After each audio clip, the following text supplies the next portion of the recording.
Our next author, San Diego City College professor Laurel Corona, embarked in 2005 on a second career as a historical novelist.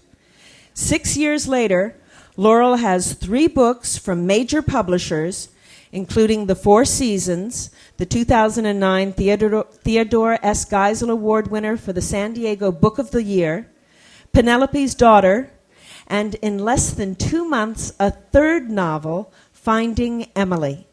She'll be talking tonight about her passion for recreating the lives of women whose stories have been lost. Laurel Corona. People often say, write what you're passionate about. But I found in the process of writing that I've discovered what I'm passionate about. You still can't hear? Can you hear me now? Okay, right in there, huh? Okay. I started out as a professional writer writing young adult library books for Lucent Books, and I really enjoyed doing that, but let's face it, it's kind of hard to be passionate about library books.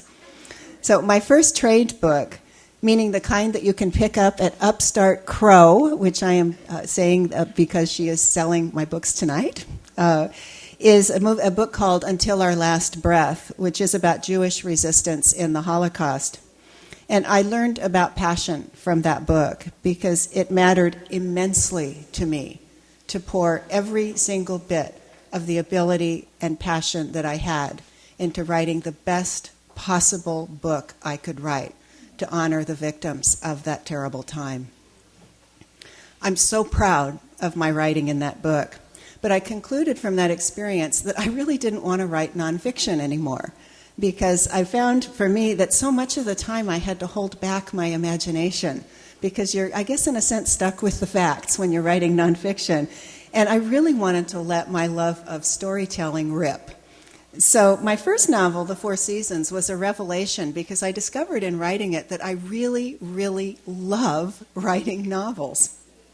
I followed that book in 2010 in October with my second novel, Penelope's Daughter, from Penguin Berkeley.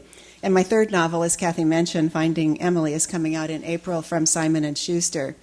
I guess you can say I've been on a roll because I've produced 3 novels in 3 years. But that's because, with a full-time job, by the way, but that's because I wake up in the morning, my partner can attest, unable to control the urge to find out what is going to happen next in my book. So my passion for historical fiction has many layers. I've been a college professor my entire professional career, so teaching is like breathing for me. And when I know something, I know any teacher in the room will understand this, when you know something, you want to tell somebody about it. And so what's happened with me with historical fiction is it's just the perfect genre because it enables me to tell stories and teach at the same time. But there's more to it because I've discovered, as a result of writing these novels, and I've finished my 4th now, it will be marketed this spring, is that the more I've learned about the women in the eras that I've written about, the more passionate I've become about telling their stories. In The Red Tent, which probably some of you have read, by Anita Diamond, which is just like, to me, just one of the most fantastic historical novels ever written, her protagonist, Dinah, whom she finds from one mention in the book of Genesis, her protagonist comes from that. And here's what Dinah, her protagonist, has to say at one point to the women of the future. "We have been lost to each other for so long. My name means nothing to you. My memory is dust. This is not your fault or mine. The chain connecting mother to daughter was broken, and the word passed into the keeping of men who had no way of knowing." I realize now that scholars can only play part of the role in giving women's history back to them because scholars are limited by facts. And so often, in the case of women's history, the facts are just simply not known. I'm finishing up novel number 4, the story of the last decades of Jewish presence in Spain before the expulsion in 1492. And central to the story is the real-life Abravanel family, who were the main leaders of the Jewish community in that era. And in researching Isaac Abravanel, I ran across a statement that he had often written about how wonderful it was to have the support of his family for his work. The biographer goes on to say that he had 3 sons and mentions them by name, and he might have had a daughter. Worse, I've looked into books and consulted scholars, and no one even knows the name of the wife who was so important and supportive. Wife of Abravanel was all the identity she needed. So what do? How do we tell the truth when the facts are not known? Do we throw up our hands and say, oh well, guess we'll never know? Or do we take it into our own hands?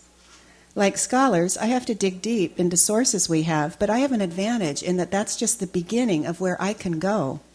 I call it the 3 I's. First I investigate, then I imagine, and then where I need to, I invent. I was talking with somebody earlier this evening, and she was asking how I choose my subjects, and I say my subjects choose me. So which is more truthful? Not to write about the female musicians of the Pietà, whom I wrote about in 4 Seasons, or the women of Homer's Odyssey, whom I wrote about in Penelope's Daughter, because we have so few facts, or to imagine their lives. I think silence does a greater disservice. Women's lives were meaningful and real to them, and we have always been half the population. The chain connecting mother to daughter was broken, and the storytelling passed into the hands of men who related only to what was important to them. Unless what we were doing impacted them, they saw no point in mentioning us at all. Well, forgotten or misrepresented women are important to me, and I'm going to tell their stories with facts when I have them, and when those fall short, I'm going to contribute to giving women back their history by using my imagination and my words.